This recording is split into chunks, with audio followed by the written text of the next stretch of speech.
জিলানী রহমতুল্লাহি আলাইহির কাছে এক মুরিদ কয়, হুজুর কি পীর সাহেব হইলেন? কয় কি হইছে? কয় একটু আগেই দেখে আসলাম একজন মানুষ আকাশে উঠতেছে। কোস কি কেডা? কয় হিন্দু এক ব্রাহ্মণ, এক ব্রাহ্মণ আকাশে উঠতেছে। আব্দুল কাদের জিলানী কয় এটা তার মেসমেরিজম, এটা তার সাধনা আর কিছু না, এটা কেরামতি না। কেরামতি আর সাধনা এক নয়, সাধনা কখনো কেরামতির কাছে আসে না। দেখবি? কয় দেখতে চাই। আব্দুল কাদের জিলানী জুতা ছাইরা দিছেন আর জুতারে বলতেছেন তুই আকাশে উড়বি, উইরা ওই ভণ্ডরে ফিটায়া ফিটায়া জমিনে লামাইবি। কি ভাই, জুতা ছাড়ছেন বলে ওই দেখো কেরামতির পাওয়ার আর বন্ডামির পাওয়ার একটু দেখো। বন্ড আকাশে উড়ে আর আব্দুল কাদের জিলানীর জুতায় যায় ফিটাইতে ফিটাইতে জমিনে লামায়। এজন্য অবাক কিছু দেখলে, অবাক কিছু শুনলেই কারোর প্রতি দুর্বল হওয়া যাবে না। আগে বুঝতে হবে সে খাঁটি না ভণ্ড। কেমনে বুঝবো? কয় আলেমের কাছ থেকে জানবো। কার কাছ থেকে জানবো?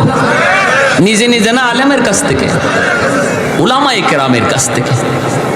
আলাইকুম বিমুজালাসাতিল উলামা ওয়া ইস্তিমাই কালামিল হুকামা ফাইন্নাল্লাহা তাআলা ইউহয়িল কলবাল মাইয়িতা বিনুরিল হিকমা কামা ইউহয়িল আরদাল মাইতাতা বিওয়াবিলিল মাতার। নবী বলেন শেষ জামানায় ইমানের ডাকাত বহুরূপী, ইমানের ডাকাত তোমার পিছনে পিছনে ঘুরবে। তোমার লেবাস পরে পরে ইমানের ডাকাত তোমার পিছনে ঘুরবে। তোমার আত্মীয় সেজে ইমানের ডাকাত তোমার পিছনে ঘুরবে। কারণ একজন মুমিনের সবচেয়ে বড় দৌলত হলো দৌলতে ইমান। ওই দৌলতে ইমান যদি তোমার বাঁচাইতে হয়, নবী বলেন একা একা হাঁটবা না, নিজেরে পণ্ডিত মনে করবা না। আমার কাছে বাংলা কোরআন শরীফ আছে, আমার কাছে বাংলা হাদিস আছে, আমি কেন ইমাম সাহেবের কাছে যাব, আমি কেন হুজুরের কাছে যাব, এমনটা মনে করে একা একা হাঁটবা না, নিজেরে পণ্ডিত মনে করবা না। নবী বলেন যদি তুমি একা একা হাঁটো, নিজে নিজেই বুঝো, তাহলে ওই ইমানের ডাকাত অল্পতেই তোমাকে পথভ্রষ্ট বানাবে, ছুবল দিবে, ছুবল। আর যখনই দেখবে তোমার সম্পর্ক ইমাম সাহেবের সাথে, সম্পর্ক এলাকার আলিম উলামার সাথে, সম্পর্ক মাদ্রাসার সাথে, সম্পর্ক মুফতি মুহাদ্দিস সাহেবের সাথে, তখনই ডাকাত মনে মনে ভাববে না না ওর কাছে যাওয়া যাবে না, যায় কোনো লাভ হবে না। আমি যা বলবো সাথে সাথে হুজুরকে বলে দিবে, আর হুজুর সাথে সাথে তারে আরেক পানি ফরা দিয়া দিব, ঠিক না? আমার ফানি ভরা এখানে চলবে না, তখনই আর পারবে না। দেখবেন আমাদের সমাজে যারাই ভিন্ন ভিন্ন মত লইয়া হাজির হয়, ভিন্ন ভিন্ন মত লইয়া, ভিন্ন ভিন্ন নামাজ লইয়া, ভিন্ন ভিন্ন জুম্মা লইয়া, ভিন্ন ভিন্ন জানাজা লইয়া হাজির হয়, এদেরকে যদি খালি আপনি বলেন ভাই আমি এত কিছু বুঝি না, চলো মুফতি সাহেবের কাছে যাই, তখনই কি বলবে শুনবেন? তখনই কব আমার পেটে তো একটু মুসর মারছে, বাথরুম থেকে আসি, কইব আমার একটু সমস্যা আছে, একটু আসি। যেই খালি আপনি বলবেন হুজুরের কাছে চলেন, হাফিজ সাহেবের কাছে চলেন, শাইখুল হাদিস সাহেবের কাছে চলেন, মুফতি সাহেবের কাছে চলেন, তখনই তারে দেখবেন হে জিন হয়ে গেছে, আর তারে খুঁজে পাওয়া যায় না। আর যখনই দেখবো আপনি একা, মাশাআল্লাহ কম বুঝেন না, তখনই সে আপনার সুযোগ নিবে। একটু জবান খুলে জিকির করি, এরপরে সামনের দিকে আগাবো। জরুরি একটা বয়ান আমার সামনে রয়েছে, মনোযোগ কার কার আছে একটু হাত উঠে আল্লাহকে দেখান। আল্লাহ প্রতিটা হাতকে তুমি কবুল করো। লা ইলাহা ইল্লাল্লাহ, লা ইলাহা ইল্লাল্লাহ, লা ইলাহা ইল্লাল্লাহ, লা ইলাহা ইল্লাল্লাহ, জোরে লা ইলাহা ইল্লাল্লাহ, লা ইলাহা ইল্লাল্লাহ, লা ইলাহা ইল্লাল্লাহ, লা ইলাহা ইল্লাল্লাহ, লা ইলাহা ইল্লাল্লাহ, লা ইলাহা ইল্লাল্লাহ মুহাম্মাদুর রাসূলুল্লাহ। একটু জোরে সুরে বলি সাল্লাল্লাহু আলাইহি ওয়াসাল্লাম। আল্লাহ পাক বলেন, বন্ধু আপনি জানায় দিন যারা আমি আল্লাহকে পেতে চায় তারা যেন আপনার অনুসরণ করে, আপনার তাবেদারি করে। যদি ওরা আপনার অনুসরণ করেই জীবনটারে চালায়, তখন আমাকে তালাশ করে বের করা লাগবে না, বরং আমি আল্লাহ তারে তালাশ করে বের করে নিব। প্রসঙ্গ চলছে মহব্বতের। আল্লাহ কথা বলছেন ইত্তেবার, ভালো করে শুনবেন। উলামায়ে কেরাম যারা আছেন তারা বুঝতেছেন, আপনারাও একটু বুঝবেন। কথাটা হলো, বন্ধু তুমি বলে দাও তারা যদি আমি আল্লাহকে ভালোবাসতে চায়, তারা যেন তুমি নবীকে ভালোবাসে। কথাটা এমন হওয়ার কথা ছিল, কিন্তু আল্লাহ পাক এমন বলেন নাই। আল্লাহ বলছেন তারা যেন তোমার অনুসরণ করি, তোমার তাবেদারি করে। কেন এই মহব্বতের প্রসঙ্গ আল্লাহ বাদ দিয়া ইত্তেবায় নিয়ে গেলেন? মুফাসসিরিনে কেরাম তাফসীরের কিতাবের ভিতরে লিখেন, আল্লাহ পাক এই কথা বইলা আমাদেরকে বাঁচাইছেন। যদি আল্লাহ বলতেন আমি আল্লাহকে যদি ভালোবাসতে চাও, আমার বন্ধুকে তোমরা ভালোবাসো, তাহলে আমাদের কোনো উপায় ছিল না, কারণ নবীকে ভালোবাসার মতো কোনো যোগ্যতাই আমাদের নাই। আল্লাহ যেন বুঝাইতে চাইলেন, না বন্ধু না, ভালোবাসা আমার বান্দাবান্দির কাম নয়। ওদেরকে বলো তারা যেন তোমার অনুসরণ করে। তোমাকে ভালো যা বাসবো তো আমি আল্লাহ, কারণ তোমাকে ভালোবাসার যোগ্যতা আমি আমার বান্দাবান্দিকে দেই নাই। ভালোবাসা পুরাটা রাখছি আমি আল্লাহ, আমার কুদরতি কলিজা। সুবহানাল্লাহ, আর একটু জোরে বলেন না। মহব্বত করবে নবীকে কে? আল্লাহ বলেন ভালোবাসবো তো আমি আল্লাহ, ভালোবাসবো শুধু আমি আল্লাহ, কারণ আমার কাছে ভালোবাসা আছে। ও বন্ধু, তোমাকে ভালোবাসার মতো ভালোবাসা বান্দা বান্দির কাছে নাই। সুবহানাল্লাহ। তাদেরকে শুধু তাদেরকে বলো তারা যেন তোমার অনুসরণ করি। তুমি যেভাবে খাও সেভাবে যেন খায়, তুমি যেইভাবে পোশাক পরেছো তারা যেন সেই পোশাকটা পরে, তুমি যেইভাবে চেহারার নমুনা ধরেছো তারা যেন তার চেহারাটাও এই নমুনায় বানায়। তুমি যেভাবে নামাজে পাবন্দি ছিলা তারাও যেন এইভাবে নামাজে পাবন্দি হয়। তুমি যেভাবে পর্দা মাইনা চলছো বন্ধু, বলে দাও তারাও যেন এইভাবে পর্দা মাইনা চলে। তুমি যেইভাবে গান বাজনা থেকে দূরে ছিলা বন্ধু, বলে দাও তারাও যেন তাদের জীবনটারে গান বাজনা থেকে দূরে রাখে। যদি এইভাবে তারা চলতে যাইয়া কিছু ভুল ত্রুটি হয়ে যাবে, আমি আল্লাহ তাদের ভুল ত্রুটিগুলা মাফ কইরা আমার রহমতের কুলে টেনে নিব। আমার পর্যন্ত আসতে পারবে না, আমি আল্লাহকে পাওয়ার জন্য আমার পর্যন্ত আসতে পারবে না। যদি তোমার অনুসরণ কইরা হাঁটা শুরু করে, আমি আগায়া কুলে তুইলা নিব। যেইভাবে মা সন্তানকে হাঁটা শিখায়, হাঁটা শিখানোর সময় সন্তান রে মা দূর থেকে সাইরা দিয়া মা ডাকতে থাকে, বাবা আও, বাবা আও। বাচ্চাটা মা পর্যন্ত আসতে পারবে না, মা ভালো করে জানে, বাবা ভালো করে জানে বাচ্চাটা মায়ের পর্যন্ত হেঁটে আসতে পারবে না। এরপরও ডাক দেয়, বাচ্চাটা এক কদম দুই কদম দিয়েই ঠাস করে মাটিতে পড়ে যায়। কয়া ডাক দেয়, আম্মা কয়া ডাক দেয়। তখন দুই কদম দিলে পরি বাবা দৌড় দিয়া, মা দৌড় দিয়ে কুলে তুইলা কয়, বাবা এই যে মারে তুমি ধরে ফেলছো, এই যে মারে ধরে ফেলছো, বাবারে ধরে ফেলছো। মূলত মা দৌড় দিয়ে আগায় নিছে। আল্লাহ কয়, বন্ধু তুমি জানাও যারা তোমার পথ দইরা, তোমার নমুনা দইরা আমি আল্লাহকে পাওয়ার জন্য একটু হাঁটা শুরু করবে, আমার পর্যন্ত আসতে পারবে না, বাকি আমি আল্লাহ আগায়া গিয়া তারে আমার কুলে তুলে নিব। আমি যা তাকে আমার কুলে তুলে নিব। ইউহিব্বুকুমুল্লাহ, আমি আল্লাহ তারে আমার কুলে নিব, আমি তারে ভালোবাসবো। আমার পর্যন্ত আসতে পারবে না, আমি আমার কাছে নিয়ে নিব। ভাইরা সাহাবায়ে কেরাম রাদিয়াল্লাহু তাআলা আনহুম, তারা তো কিছুটা নজির দেখায় গেছেন, কিছুটা নজির। অষ্টম হিজরির একটা মর্মান্তিক ঘটনা আপনাদেরকে শোনাই। আল্লাহর নবী, রহমতের নবী, বিভিন্ন রাষ্ট্রপ্রধানের কাছে তিনি দাওয়াত দাওয়াত দিয়ে চিঠি দিতেছেন।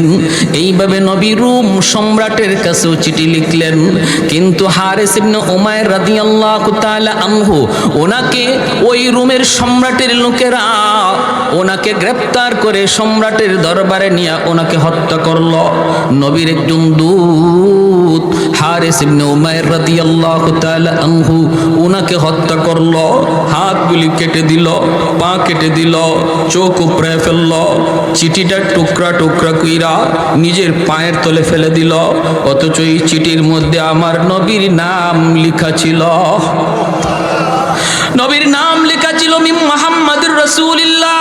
মুহাম্মাদুর রাসূলুল্লাহর পক্ষ থেকে শামের প্রধানের কাছে চিঠি, ইলা আজিজ শাম। সে খেপে গেল, খেপে গেল।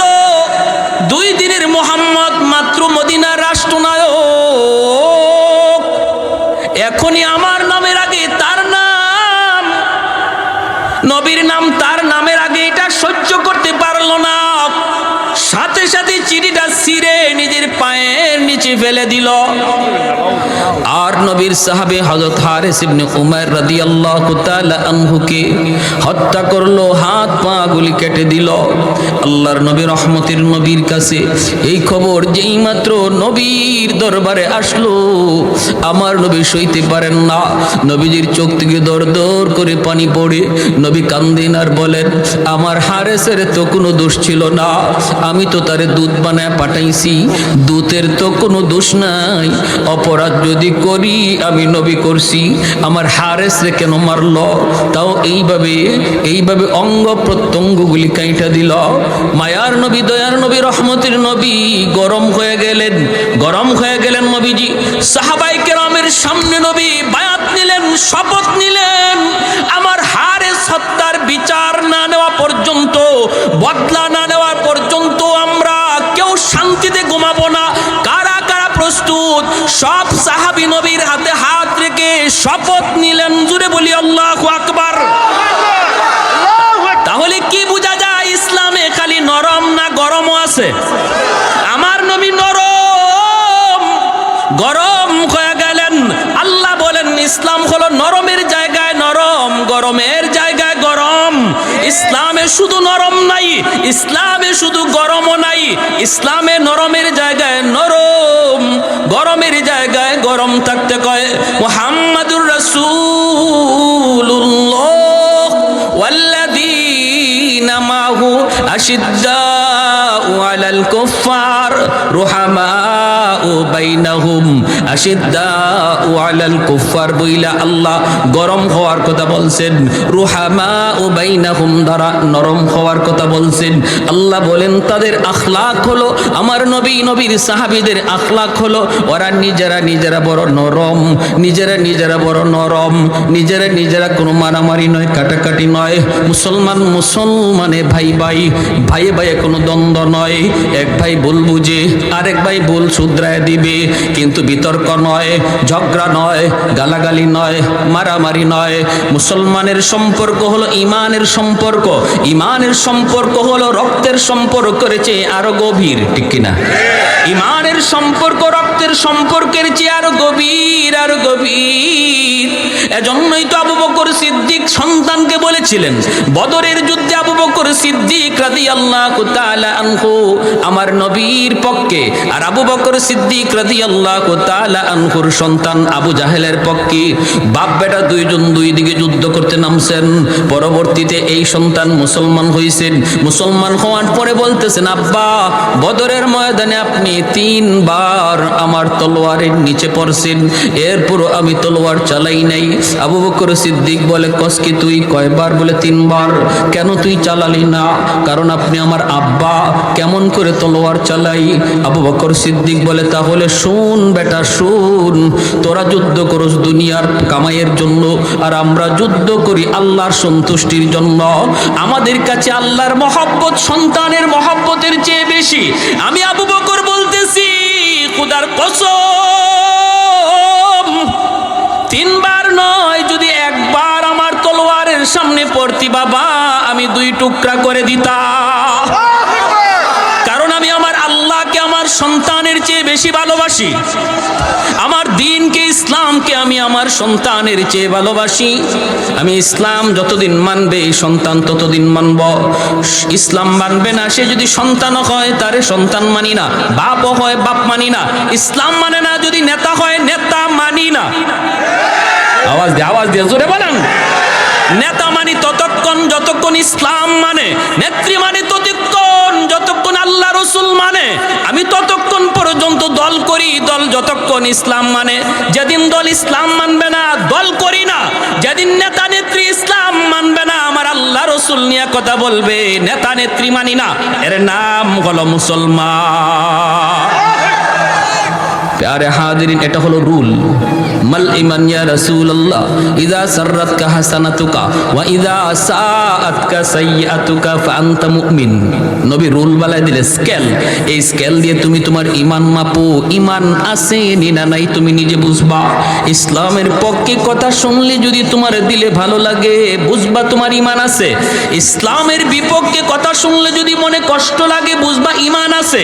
আর ইসলামের বিরুদ্ধে কথা শুনলে যদি তোমার কলিজায় ব্যথা না লাগে, কারণ যে বলছে সে তোমার বাপ, সে তোমার ভাই, সে তোমার বন্ধু, সে তোমার নেতা, সে তোমার নেত্রী, এজন্য তার কথায় তুমি ব্যথা পাইছো না। অথচ কথাটা আমার নবীরে হিট দিয়া কইছে, আমার আল্লাহর হিট দিয়া কইছে, তারপরও তুমি তোমার অন্তরে ব্যথা লাগলো না। বুঝতে হবে কপালে নামাজ পড়া তুমি দাগ ফালাইতে পারো, কিন্তু আমার নবীর স্কেল বলে তোমার ঈমান নাই, ঈমান না। বছরে বছরে হজ করো, কোনো অসুবিধা নেই। দল বড় না ইসলাম বড়? আওয়াজ আসতে কোন জোরে কোন না কেন? দল বড় না ইসলাম বড়?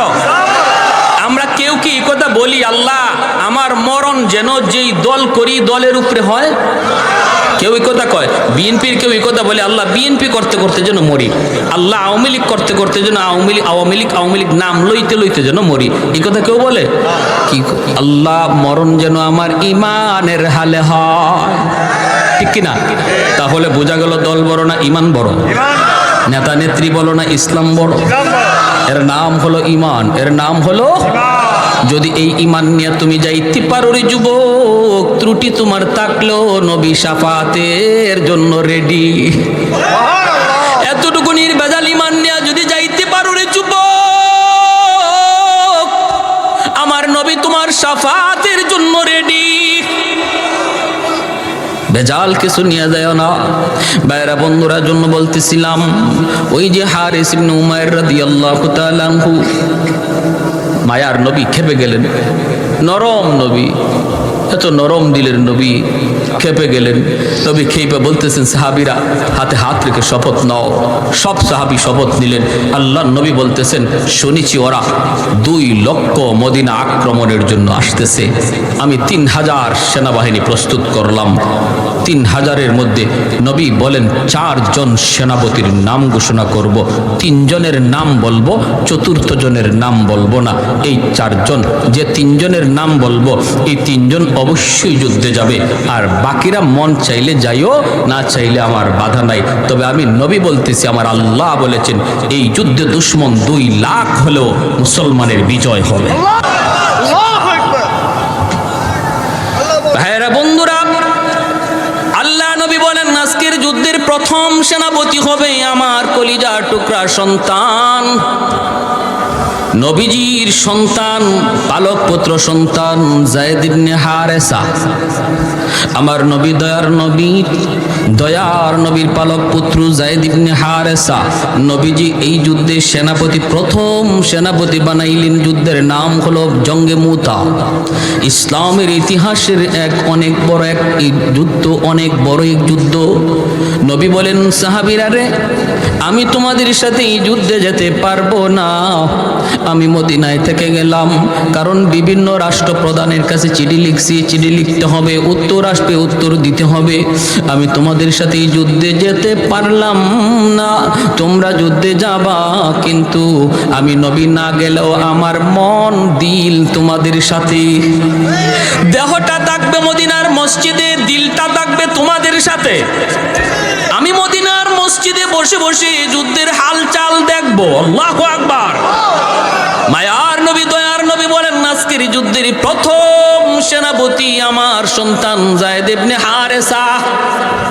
এ নেতা নেত্রীরা একটু ভালো করে শোনো, যারা রাজনীতি করবে ভাই একটু শোনো, শোনো, দেখো নেতার আদর্শ দেখো। নেতা যুদ্ধে পাঠাইতেছে সবার আগে নিজের ছেলে, আর আমাদের দেশের নেতা ছেলেরে পড়ায় লন্ডনে আমেরিকায়, আমার পোলারে পাঠায় যুদ্ধে।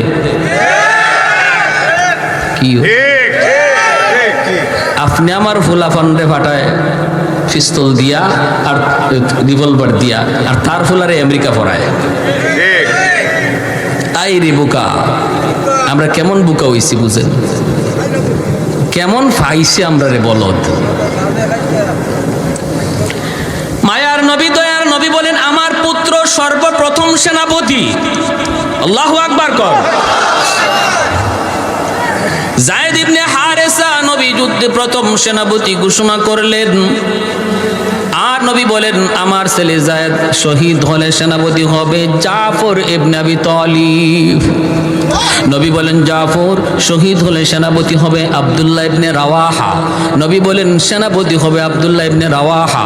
তিনজন সেনাপতির নাম বললেন। এরপরে নবী বলেন আব্দুল্লাহ শহীদ হলে সেনাপতি হবে চতুর্থ একজন। তোমাদের পরামর্শে আমি তার নাম বললাম না, কিন্তু তার হাতেই বিজয় আসবে। আল্লাহু আকবার। সে হবে আল্লাহর তলোয়ার, আল্লাহর তলোয়ার। নবী বলেন সে হবে মালিকের তলোয়ার, নাম উপাধি হলো সাইফুল্লাহ। প্রথম তিনজন সেনাপতির নাম নবী ঘোষণা কইরা নবী শহীদ শব্দ লাগায় দিলেন। প্রথম সেনাপতি যায়েদ ইবনে হারেসা, শহীদ হলে জাফর ইবনে আবি তালিব, শহীদ হলে আব্দুল্লাহ ইবনে রাওয়াহা, শহীদ হলে একজন। তাহলে তিনজন শহীদ, তিনজন প্রথম সেনাপতি, তিনজন প্রথম কাতারের সেনাপতির নামের সাথে নবী শহীদ শব্দ যোগ কইরা নবী কথার ইঙ্গিত দিয়ে দিলেন এই তিনজন আজকের যুদ্ধে তারা শহীদ হয়ে যাবে। এমনকি ওই তিনজন তারা নিজেও বুঝে ফেলছেন, নবী আমার পরে যেহেতু আরেকজন সেনাপতির নাম ঘোষণা করেছেন, তাহলে এই যুদ্ধ থেকে আমি জীবিত আইতে পারবো না, এই যুদ্ধে আমি শহীদ হয়ে যাব। আমার পরে নবী আরেকজন সেনাপতির নাম ঘোষণা করেছেন, যার পরে আরেকজন সেনাপতির নাম ঘোষণা করেছেন। তিনি বুঝে গেছেন এই যুদ্ধে তিনি শহীদ হয়ে যাবেন। এরপরে মায়ার নবী দয়ার নবী বলতেছেন যাও পরিবারের কাছ থেকে বিদায় নিয়ে আসো। আমার নবী রহমতের নবী, মায়ার নবীও জানেন আজকের যুদ্ধে তার কলিজার টুকরা সন্তান যায়েদ ইবনে হারেসাকেও নবী চিরদিনের জন্য হারাইবে। যায়েদ ইবনে হারেসা কার কাছ থেকে বিদায় নিবে? কেউ তো নাই, মদিনায় কেউ নাই। যায়েদ ইবনে হারেসার মদিনায় আপন বলতে কেউ নাই, আছেন শুধু আমার মায়ার নবী আর একটা ছেলে, যেই ছেলের নাম হলো উসামা। বয়স হলো মাত্র 13 বৎসর। যায়েদ ইবনে হারেসার বাড়ি তো মক্কা মদিনা নয়, বাড়ি তো হলো ইয়ামিন। অতএব তার আত্মীয় স্বজন মক্কা মদিনায় কেউ ছিল না, বাপ মা কেউ মক্কা মদিনায় না। যায়েদ ইবনে হারেসার বয়স যখন 10 বছর, তখন তিনি ইয়ামিনে মার সাথে নানার বাড়িতে যাইতেছেন। ওই অবস্থায় রাস্তায় ডাকাত দলের হাতে তারা হামলার শিকার হলেন। ডাকাতেরা হামলা করে যা ছিল নিয়ে গেল, আর যায়েদ ইবনে হারেসা ছোট্ট বালকটারও তারা কিডন্যাপ করলো। ওনাকে নিয়ে তারা মক্কার উকাজ নামক বাজারে উঠাইল।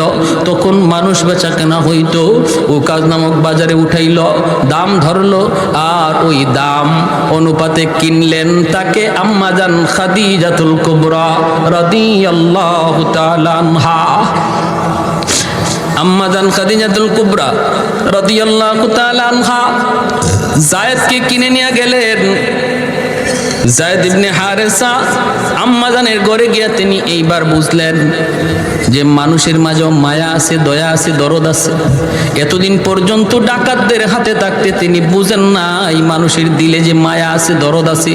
মানুষ দেখলে জায়েদ ভয় পাইতো, ছোট্ট বালক মানুষ দেখলে ভয় পাইতো, মনে করতো মানুষ মানে হিংস্র জানোয়ারের চেয়ে আরো খারাপ।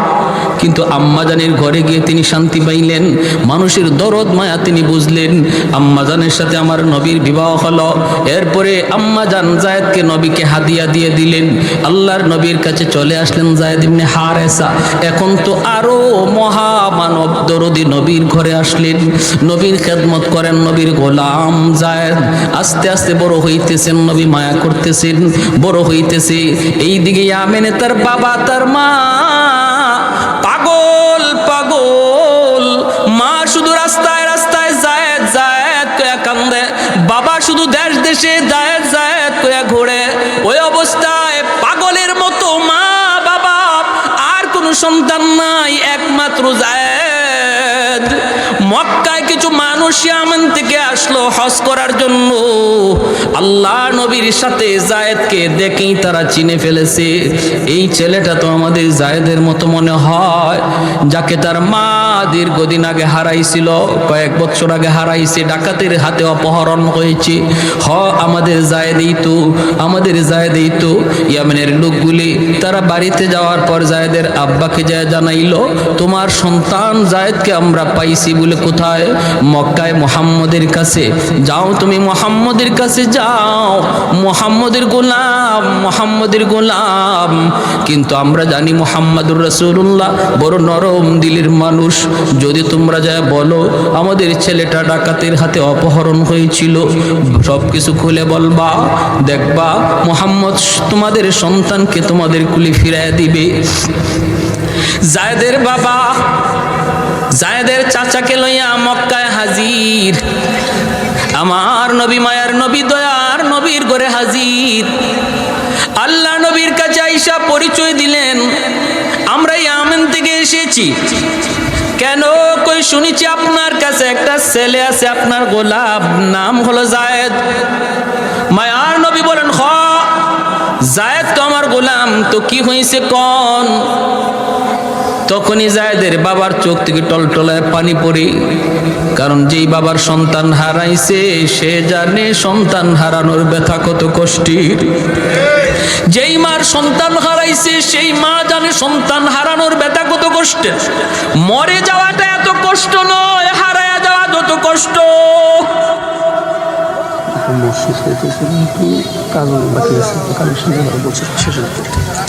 মরে যাওয়াটা এত কষ্টের নয়, হারায়া যাওয়া যত কষ্টের।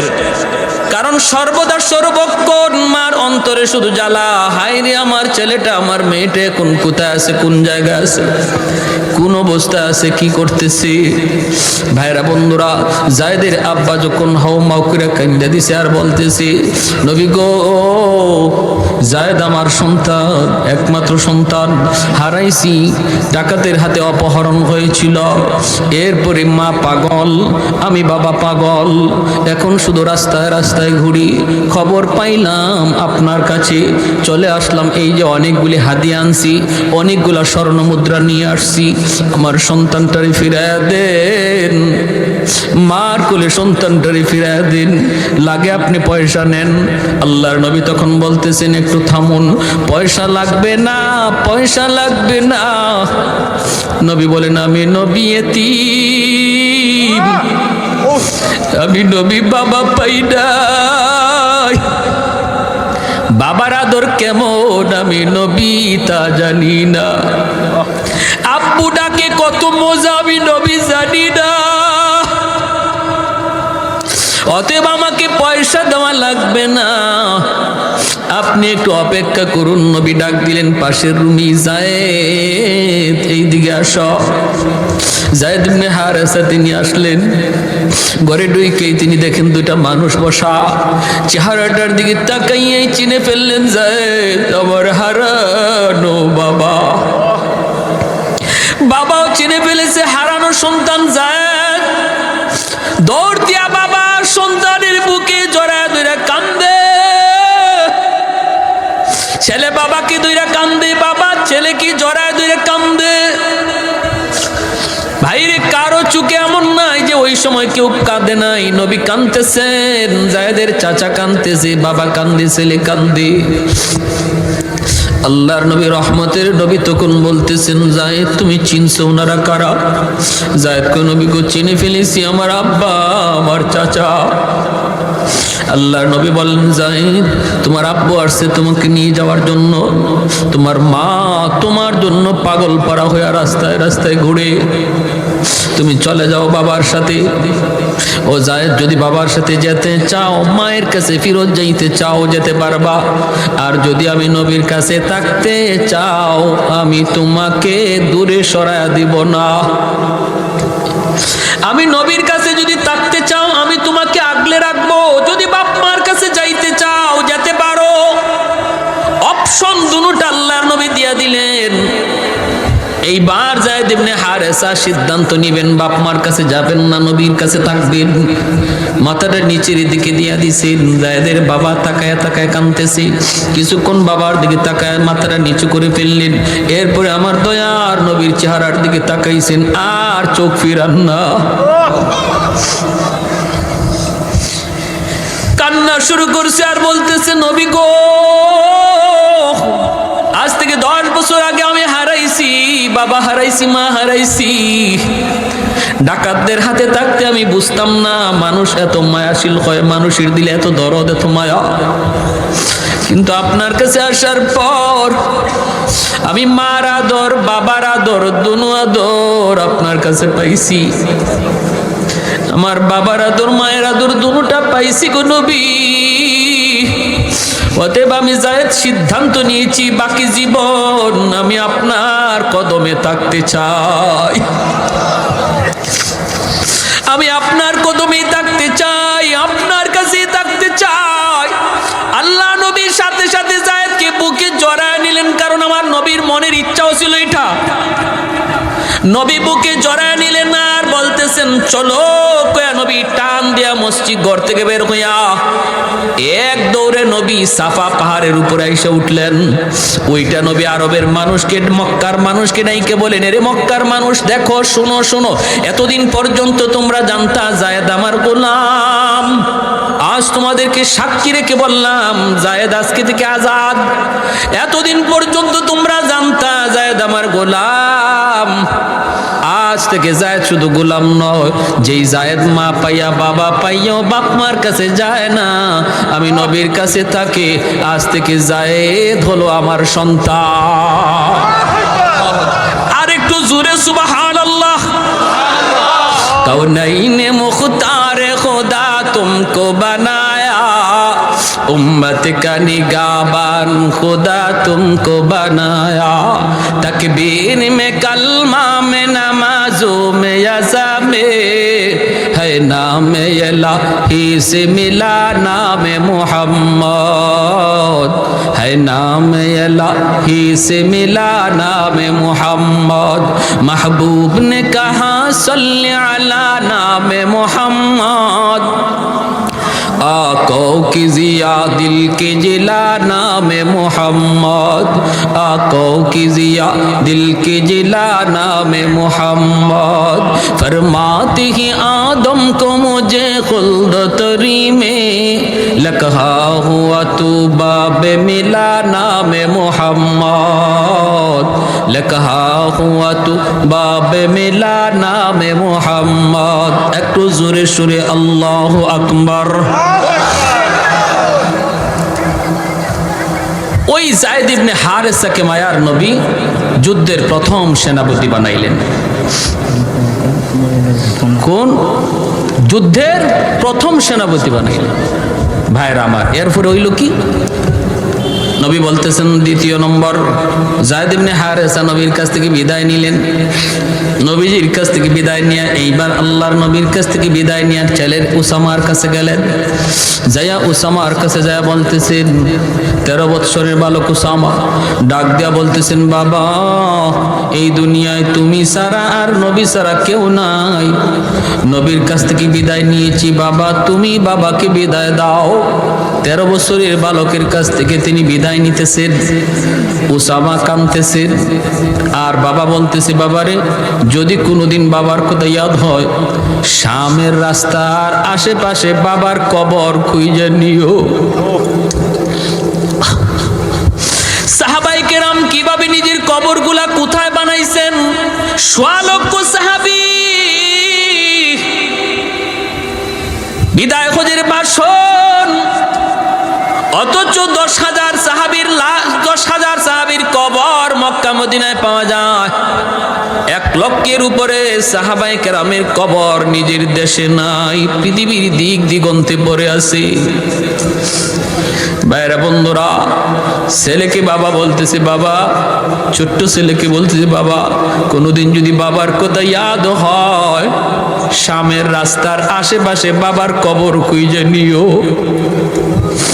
কারণ বাবা জানে এই যুদ্ধ থেকে বাবা জীবিত ফিরবে না, কারণ নামের শেষে নবী শহীদ শব্দ লাগায় দিছে। জাফর ইবনে আবি তালিব বিদায় নিতে বাড়িতে গেলেন, যা দেখেন বিবি কোরআন তিলাওয়াত করেন। ছোট্ট 2টা বালক, মোহাম্মদ আব্দুল্লাহ 4 বছর 6 বছরের 2টা বালক মার পাশে বসে বসে নিরিবিলি মার কোরআন তেলাওয়াত শুনতেছে। জাফর ইবনে আবি তালিব পাশে যায় দাঁড়ায় বলতেছে, বিবি গো একটু সময়ের জন্য কোরআন তেলাওয়াত বন্ধ করো গো বিবি। বিবি বন্ধ করছে। এরপরে তিনি বলেন, বিবি, নবী আমাকে আজকের যুদ্ধের 2 নম্বর সেনাপতি ঘোষণা করেছেন। বিবি গো বিদায় দাও, হয়তো আর কোনোদিন দেখা হবে না। আল্লাহর তৈরি জান্নাতে তোমার সাথে আল্লাহ সাক্ষাৎ করাবে। ও বিবি, আমি শহীদ হয়ে গেলে আমার 2টি এতিম বাচ্চারে লালন পালন কইরো। আমার 2টি এতিম বাচ্চা তোমার আমানতে দিয়ে গেলাম, তাদের লালন পালন কইরো। তখনই বিবি বুঝে গেছে। বিবি কয়, স্বামী গ, যুদ্ধে যাইতেছো যাও, কিন্তু আমি নবীর জবানে শুনেছি যুদ্ধে যাওয়ার আগে দোয়া করলে আল্লাহর দরবারে দোয়া কবুল হয়। আমি একটু দোয়া করব, তুমি শুধু আমার সাথে আমিন আমিন বলবা। জাফর ইবনে আবি তালিব বলে, ঠিক আছে, তুমি মুনাজাত করো। বিবি হাত উঠাইছেন মুনাজাতের জন্য। 1 নম্বর দোয়াটাই করছেন, আল্লাহ আজকের যুদ্ধে তুমি মুসলমানদের বিজয় দান করিও। জাফর ইবনে আবি তালিব বলেন আমিন। বিবি সাহেব দোয়া করে, স্বামী আমিন বলে। সুবহানাল্লাহ, জোরে কোন। এ মুসলমানের ঘর কিভাবে সাজাইবা একটু খেয়াল করো রে যুবক। ও মুসলমান, ঘরটা কেমন করে সাজাইবা একটু খেয়াল করো। আজকে স্বামী নামাজ পড়ে, স্ত্রী নামাজ পড়ে না। আজকে বাবা নামাজ পড়ে, সন্তান নামাজ পড়ে না। এমন আসেনি না নাই? জোরে কর। না না, দেখো আমার নবীর যুগের ইতিহাস দেখো। বিবি যদি ফজরের সময় আগে উঠছে, স্বামীকে আগে তারপরে ঘুম থেকে জাগাইছে। স্বামী যদি আগে উঠছে, বিবিকে ঘুম থেকে জাগাইছে। বাবা যদি উঠছে, সন্তানকে ঘুম থেকে জাগাইছে। কিন্তু আজকে আমরা কি, আমি আমাকে বাঁচার জন্য পাগল, কিন্তু সন্তানের ফিকির নাই, পরিবারের ফিকির নাই। আল্লাহ বলে, কু আনফুসাকুম ওয়া আহলিকুম নারা। নিজে শুধু নয়, পরিবারকেও বাঁচাও। 2 নম্বর দোয়া করে, মালিক এই যুদ্ধে দুশমন হাজারেরও নয়, লক্ষের উপরে। মুসলমান সংখ্যায় কম, তুমি মুসলমানের মনোবল বাড়ায় দিও। জাফর ইবনে আবি তালিব বলেন আমিন। 3 নাম্বার দোয়া করতেছি, বিবি আল্লাহ আমার ছোট 2টা বাচ্চা, আল্লাহ আমার ছোট 2টা বাচ্চা, এই বাচ্চার মুখের দিকে তাকাইয়া আল্লাহ আমার স্বামীর তার বাচ্চাদের কাছে তুমি জীবিত ফিরে দিও। সাথে সাথে জাফর ইবনে আবি তালিব আমিন বলা দূরের কথা, হাতটা নামায়া ফেলছেন। তলোয়ারের বাট দিয়ে বিবির হাতটা আস্তে করে নামায়া দিতেছেন। বিবি গো, হাতটা নামাওয়ার মুনাজাত লাগবে না। তোমার 3টা দোয়ার 2টা দোয়া আল্লাহর কাছে কবুল হবে, 3 নাম্বার দোয়া কোনোদিন কবুল হবে না। কারণ আমার মায়ার নবী জবান দিয়ে আমার পরে আরেকজন সেনাপতির নাম বলেছেন। আমার পরে আরেকজন সেনাপতির নাম নবী ঘোষণা করেছেন। এতেই বোঝা যায় এই যুদ্ধে আমি আর জীবিত ফিরব না। যেই যুদ্ধে সেনাপতি জীবিত ফিরে, এই যুদ্ধে দ্বিতীয় সেনাপতির নাম নবী নেয় না। ভাইরা বন্ধুরা, এই বইলে জাফর আর কথা বাড়াইলেন না, বিবির কাছ থেকে বিদায় নিয়ে বের হয়ে যাবেন। এমনি 4 বছরের বাচ্চাটা আব্দুল্লাহ বাবার হাতে ধরছে, বাবার জামা ধরে কয়, আব্বু সামনে ঈদ আসতেছে, বন্ধু বান্ধবদের অনেকেরই দেখলাম তাদের বাবা মা নতুন কাপড় কিনে দিছে, আব্বু তুমি বুঝি বাজারে যাইতেছো আমাদের জন্য ঈদের কাপড় কিনবা? জাফর আকাশের দিকে মুখটা উঠাইয়া চোখের পানিটা মুছে বাচ্চারে বুঝাইতে দেন না, জবাব দিলেন না, শুধু এতটুকু বুঝলেন, মালিক আমার অবুঝ বাচ্চাটারে তুমি বুঝতিও, আমার ভাষায় কোনো বুঝ নাই। এই বইলে চলে গেলেন। 3 নম্বর সেনাপতি আব্দুল্লাহ ইবনে রাওয়াহা মাত্র বিয়ে করেছেন, নতুন বিবির সাথে এখনো বাসর ঘর হয় নাই। ওই অবস্থায় ডাক এসেছে মদিনা থেকে, মদিনার মসজিদে নববী থেকে। যাইয়ে খবর পেলেন 3 নম্বর সেনাপতি। আবার তারপরে আরেকজন সেনাপতিও নবী বলেছেন, আব্দুল্লাহ ইবনে রাওয়াহা, তিনিও বুঝলেন এই যুদ্ধে তিনি শহীদ, জীবিত ফিরবেন না। অথচ বিয়ে করেছেন, নতুন বিবির চেহারাটা পর্যন্ত এখনো দেখেন নাই। ঘোড়ার পিঠে সওয়ার, এ যুবক দিলটা নরম করে কিছু কথাগুলি শুনো। আজকে তোমার কারণে আমার কারণে যে ইসলামের ক্ষতি হয়ে যায়, কিয়ামতের ময়দানে এই সাহাবীদের সামনে কেমন করে মুখ দেখাইবা, তাদের সামনে কেমন করে মুখ দেখাইবা? ঘোড়ার পিঠে সওয়ার হইয়া আব্দুল্লাহ ইবনে রাওয়াহা দরজার পাশে যাইয়া ঘরে না ঢুইকা আওয়াজ দিতেছেন, বিবি আজকের যুদ্ধে তোমার স্বামী 3 নম্বর সেনাপতি, বিবি গো অনুমতি দাও, যুদ্ধে যাবার অনুমতি দাও। বিবি বলতেছে, স্বামী গো একটা বারের জন্য তুমি শুধু আন্দরের ভিতরে আসো, আমি তোমার চেহারাটা এক নজর দেখব, যেন কিয়ামতের ময়দানে চেহারা দেখা স্বামীকে চিনতে পারি। আব্দুল্লাহ ইবনে রাওয়াহা কয়, না গো বিবি না, আমি ভিতরে ঢুকবো না। দেখেন পর্দা কতটুকু। বিবি তো ওই সময় ঘর থেকে বের হইলেই তিনি দেখতে পারতেন স্বামীরে, কিন্তু পর্দা লঙ্ঘন হবে বিদায় আন্দরের ভিতর থেকে বের হয় নাই। আমার এই এলাকার মা বোনের একটু দিলটা নরম করে কথাগুলি শোনো, কথাগুলি শুনো। নবীর যুগের মহিলাদের ভিতরে পর্দার কি পরিমাণ গুরুত্ব ছিল। আব্দুল্লাহ ইবনে রাওয়াহা কয়, না না, আমি ঘরে ঢুকবো না গো বিবি, তোমার চেহারা যদি আমি দেখি, আমি শুনেছি তুমি মদিনার সবচেয়ে সুন্দরী নারী, আরবের ভিতরে তুমি অনেক সুন্দরী, তোমার চেহারাটা যদি আমি দেখি, যুদ্ধের ময়দানে তোমার মায়াবী চেহারা আমার চোখের সামনে ভেসে উঠতে পারে। যদি চেহারা ভেসে উঠে, যুদ্ধ করতে আমার ব্যাঘাত ঘটবে। না গো বিবি, আমি দেখতে পারলাম না। কিয়ামতের ময়দানে আল্লাহ তোমার আমার পরিচয় করা দিব, জান্নাতে পরিচয় হবে, পরিচয়। এই বইলে তিনি রওনা দিয়ে দিলেন, বাইরা যুদ্ধে চলে গেলেন 3 জন সেনাপতি। এইদিকে আমার নবী মসজিদে নববীতে, মায়ার নবী তিনি তো মসজিদে নববীতে বসে যুদ্ধের হালচাল দেখতেছেন। টিভির পর্দার মতো আল্লাহ যুদ্ধের চিত্রটা নবীর সামনে তুলে ধরেছেন। জোরে কোন সুবহানাল্লাহ। নবী কান্দেন আর বলেন, আমার যায়েদ ইবনে হারেসা শহীদ হয়ে গেছে, আমার যায়েদ শহীদ হয়ে গেছে। সেনাপতি জাফর ইবনে আবি তালিব, জাফর ইবনে আবি তালিব, নবী বলেন আমার জাফর শহীদ হয়ে গেছে।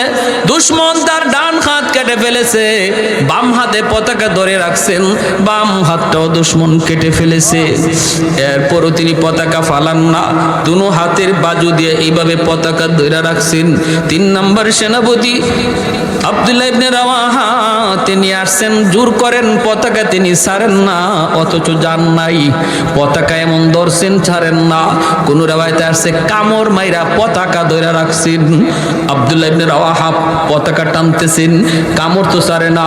এবার তিনি বলতেছেন, জাফর পতাকা অন্য কেউ টানে না, পতাকা টানতেছে আমি আব্দুল্লাহ, যার নাম নবী তোমার পরে সেনাপতি ঘোষণা করছে। বলা মাত্রই কামড়টা ছেড়ে দিয়েছেন, পতাকা হাতে নিছেন, যুদ্ধ করে করে শহীদ হয়ে গেলেন। চতুর্থ নম্বর সেনাপতি হলেন খালিদ বিন ওয়ালিদ, যার উপাধি হলো সাইফুল্লাহ। সুবহানাল্লাহ, জোরে বলেন। সেই খালিদ বিন ওয়ালিদের হাতে ইসলামের বিজয় আসলো। কিভাবে আসলো? কম কথা শেষ করে দিব। শুধু একটা আবদার আপনাদের কাছে, এতটুকু ত্যাগ, এতটুকু কোরবানি যে সাহাবায়ে কেরাম দ্বীনের জন্য করছেন, আমাদেরও কিছু কোরবানির যদি সময় আসে, প্রয়োজন পড়ে, কারা কারা প্রস্তুত আছে? আল্লাহ তুমি প্রতিটা হাতকে কবুল করে। একটা নারায় লাগান।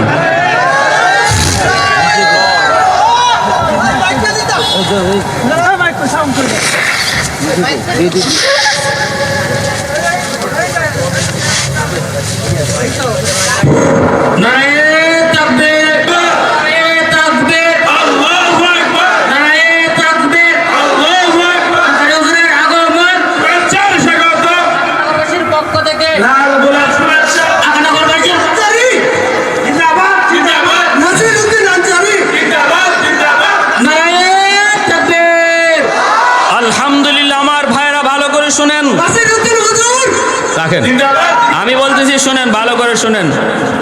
ইসলামের জন্য, দ্বীনের জন্য সাহাবায়ে কেরামের যে কুরবানির ইতিহাস আমরা শুনলাম, দিলের মধ্যে চোট লাগছে না লাগছে না? ভাইয়ের আমার, আজ আমাদের কারো অবহেলার কারণে যদি ইসলামের কোনো ক্ষতি হয়, সে জাফর ইবনে আবি তালিব, আব্দুল্লাহ ইবনে রাওয়াহা, হারেস, যায়েদ ইবনে হারেসার সামনে কিয়ামতের ময়দানে আমাকে জবাব দেওয়া লাগবে। ঠিক কিনা? জোরে বলেন। জবাব দেওয়া লাগবে। উলামায়ে কেরাম কখনো খামোখাই রাগ করে না, গুসা করে না। উলামায়ে কেরাম কখনো অযথাই ময়দানে নামে না। উলামায়ে কেরাম নবীর হাদিস পড়ানোতে নিয়ে আসছে। উলামায়ে কেরাম দ্বীনের কাজে ব্যস্ত আছে। উলামায়ে কেরাম দ্বীন নিয়ে ব্যস্ত। কিন্তু যদি কখনো উলামায়ে কেরাম ময়দানে নামে, বুঝতে হবে এটা সবার ঈমানি দায়িত্ব। আরে হাজিরিন, আমরা বলি তোমরা তোমাদের দায়িত্ব চালাও, তোমরা তোমাদের পদে আসো, আমাদের কোনো মাথা ব্যথা নাই। তুমি মেজর, মেজরগিরি করো। তুমি ডাক্তার, ডাক্তারি করো। তুমি ইঞ্জিনিয়ার, ইঞ্জিনিয়ারি করো। তোমাদের বিষয় নিয়ে আমাদের কোনো মাথা ব্যথা নাই। কোনো আলেম মেজরের সাথে টক্কর দিতে যায়ও না। কোনো ডাক্তারের সাথে কোনো আলেম ডাক্তারি বিদ্যা নিয়ে তর্কতে যায়ও না। কোনো ইঞ্জিনিয়ারের সাথে কোনো আলেম টক্করে যায়ও না। তুমি কেন আলেমদের সাথে টক্কর দিতে আসো?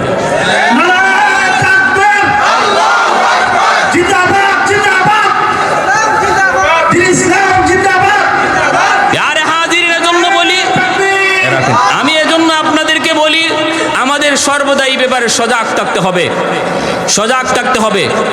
পণ্ডিতি করো, যার যার বিষয় লইয়া পণ্ডিতি করো, আরেকজনের বিষয়ে পণ্ডিতি দেখায়ও না।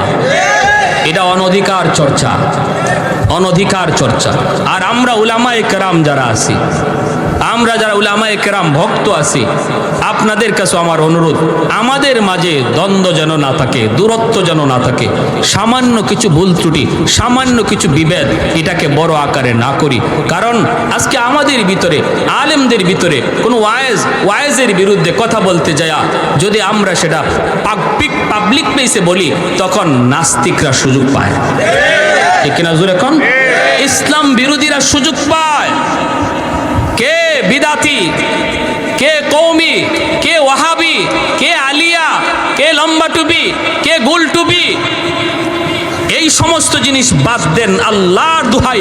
কারণ সমস্ত দুশ্মন এক, আমরা কেন এক হতে পারবো না? আওয়াজ দিয়া বলেন ঠিক কিনা? ছোটখাটো বিষয় নিয়ে আমরা একজনে আরেকজনের মন্দ বলি, আর অন্যদিকে দুশ্মন হাসে। দুশ্মন হাসে। দুশ্মনের হাসি খোরাক বন্ধ করুন, দুশ্মনদের হাসির খোরাক বন্ধ করুন। এখনো সময় আছে, বোঝার চেষ্টা করুন। রুহামা উবাইনাহুম, আল্লাহ বলে নিজেদের ভিতরে রহম করো, নিজেদের ভিতরে দয়া করো, নিজেদের ভিতরে ছাড় দেওয়ার মন মানসিকতা তৈরি করো। না, এক ভাই ভুল বলেছে, সেটাকে শুধরানোর ব্যবস্থা রয়েছে। সাধারণ মানুষের সামনে কটাক্ষ নয়, গালি নয়, ফতুয়াবাজি নয়, বন্ধ করো সব ফতুয়াবাজি। এক প্ল্যাটফর্মে চলে আসো। বাংলাদেশ ইসলামী জাগরণের সম্ভাবনাময় এক দেশ। এখনো যদি উলামায়ে কেরাম এক হয়ে যায় আর আলেম বক্তব্য পাবলিক এক হয়ে যায়, সাহস কোনো বেঈমানের নাই।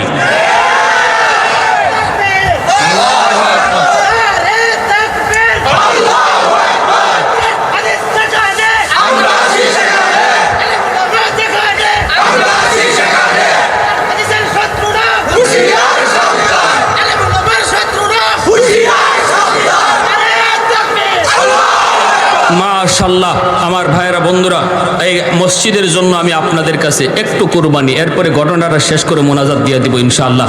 মসজিদের জন্য কিছু চাওয়া হয়েছে, আল্লাহর ঘর মসজিদের জন্য। আর হবে না এখন, বলেন মসজিদের জন্য কি কি কি কি লাগবে এটা করুন। টাকা পিলার টেকাল হয়েছিল মসজিদের জন্য লানাকুনান্না মিনাল খাসিরিন রব্বির হামহুমা কামা রব্বায়ানি সগীরা রব্বির হামহুমা কামা রব্বায়ানা সগীরা। রব্বুল আলামিন একটু মায়ার নজরে, কুদরতি নজরে একটু তাকায় দেখো, তোমার বান্দারা বসে বসে তোমার কথা, তোমার হাবিবের কথা, সাহাবায়ে কেরামের কথা শুনতেছে।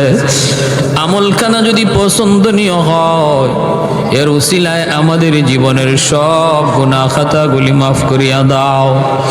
আয় আল্লাহ, যারা হাত বাড়াইছি মালিক, জানি না গো মালিক কার হায়াত কতদিন দুনিয়ায় বাকি আছে।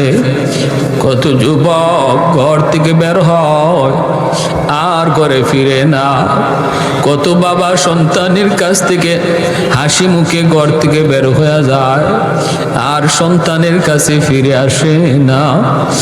ও মালিক, জানি না আমাদের হায়াত কতদিন কিভাবে তুমি রাখছো।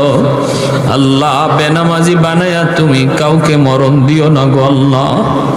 কাটি দিলে তওবা করলাম আল্লাহ, আমাদের সবাইকে পাক্কা নামাজি দিনদার বানায়া দাও। এই এলাকার প্রতিটা যুবককে পাক্কা নামাজি দিনদার বানাও। আয় আল্লাহ, ঘরে ঘরে কোরআন তেলাওয়াতের আমল চালু করে দাও। মা বোনদেরকে পর্দানিশীন দিনদার বানায় দাও। আল্লাহ, যারা হাত বাড়াইছি মালিক, জানি না আমার মতো কার জানি মা দুঃখিনী দুনিয়ায় নাই। যার মা নাই সে জানে মা কত বড় নিয়ামত। যার বাবা নাই সে জানে বাবা কত বড় দৌলত।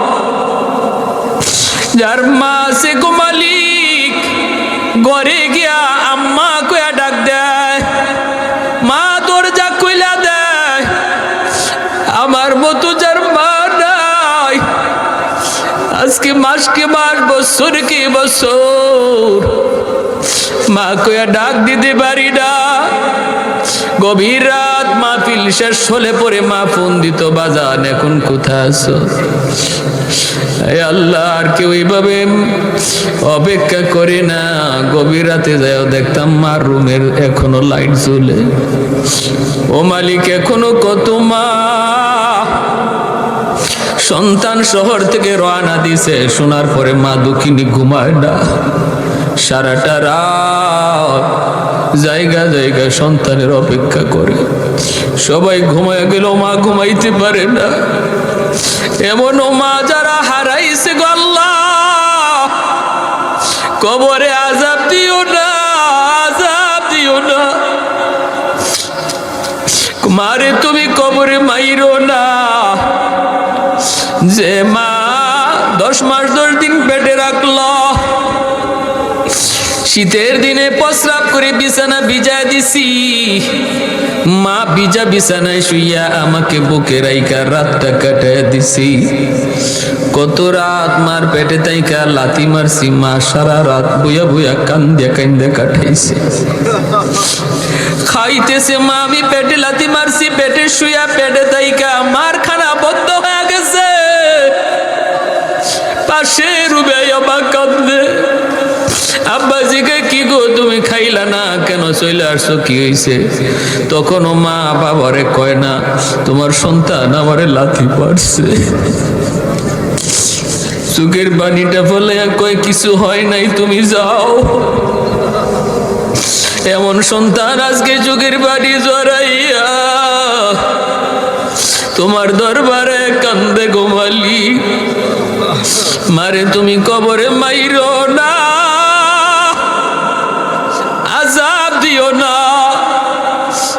আল্লাহ তোমার হাবিব বলেছে সন্তানের চোখের পানির উসিলায় তুমি বাপ মার কবরের আযাব মাফ করো। একটু মায়ের নজরে তাকাও। ওই আগানগর মাহফিলে কত যুবক, কত সন্তান চোখের পানিটা জড়ায় জড়ায় মাল লাগি কাঁদতেছে। ও মাওলাই কারীম, যেই বাবা খাইতে বসছে আমি পাশে যায় দাঁড়াই, বাবা নিজের মুখের লোকমা আমার মুখে তুইলা দিছে।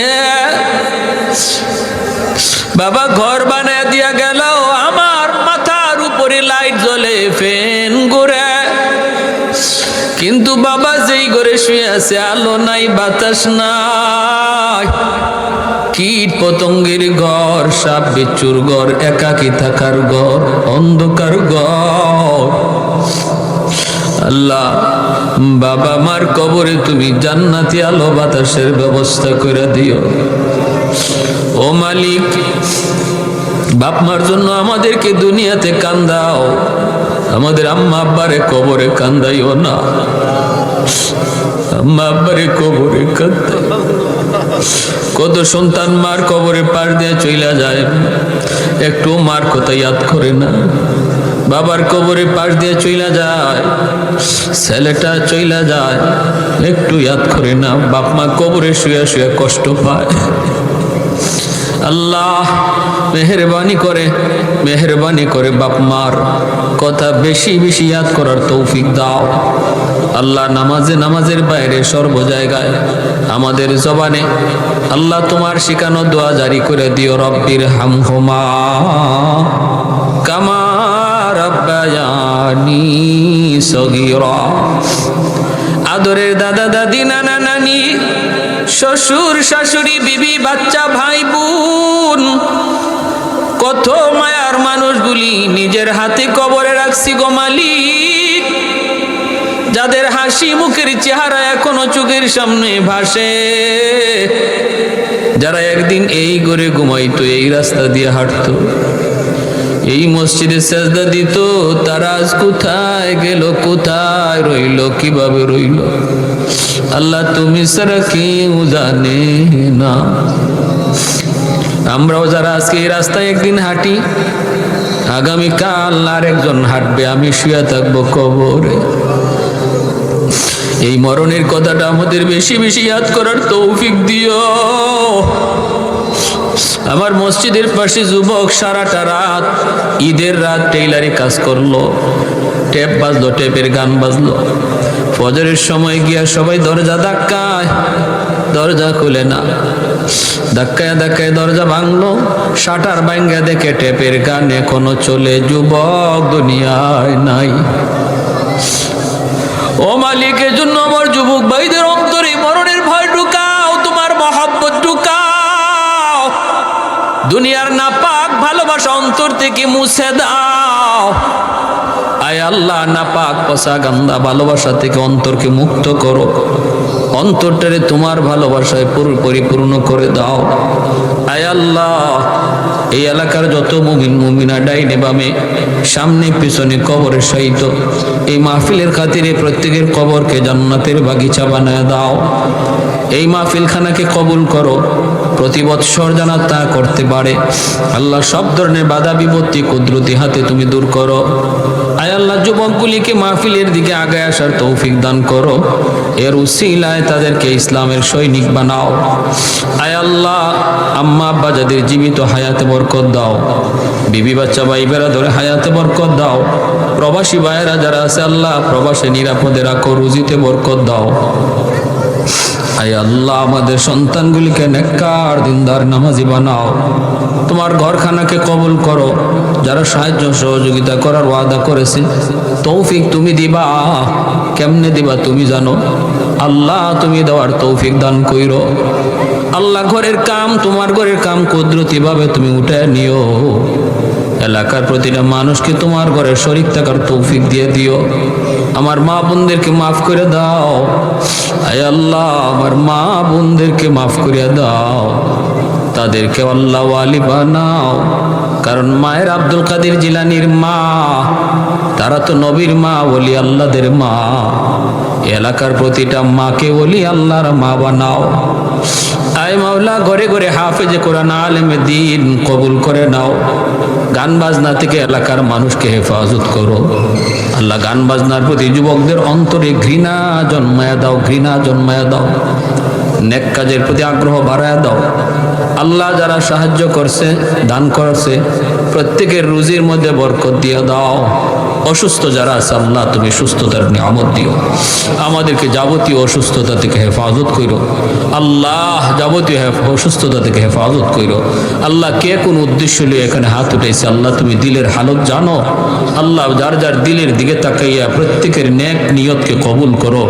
যার যার সমস্যাকে সমাধান করো, মুশকিলাতগুলি আসান করো আল্লাহ। অনেক ঘরে বাবা সন্তান নিয়ে বিপদে আছে, অনেক স্বামী স্ত্রী নিয়ে বিপদে আছে আল্লাহ। প্রতিটা ঘরে তুমি শান্তির বাতাস বয়ে দাও, অশান্তি দূর করে দাও।